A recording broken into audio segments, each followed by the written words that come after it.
அனைவருக்கும் வணக்கம். தமிழகத்தில் அடுத்த 3 மணி நேரத்தில் 14 மாவட்டங்களில் மழைக்கு வாய்ப்புள்ளதாக சென்னை வானிலை ஆய்வு மையம் தெரிவித்துள்ளது.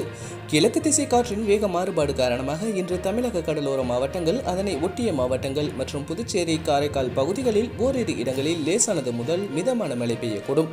இந்த நிலையில் தமிழகத்தில் அடுத்த 3 மணி நேரத்தில் 14 மாவட்டங்களில் லேசான மழை பெய்ய வாய்ப்புள்ளதாக சென்னை வானிலை ஆய்வு மையம் தெரிவித்துள்ளது.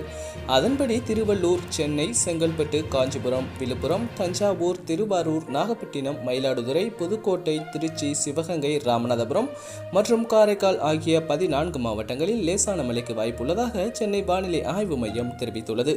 உள் மாவட்டங்களில் ஓரிரு இடங்களில் அதிகாலை வேளையில் லேசான பனிமூட்டத்திற்கு வாய்ப்புள்ளது.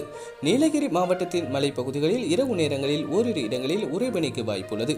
மேலும் சென்னை மற்றும் புறநகர் பகுதிகளை பொறுத்தவரை அடுத்த 48 மணி நேரத்திற்கு வானம் ஓரளவு மேகமூட்டத்துடன் காணப்படும்.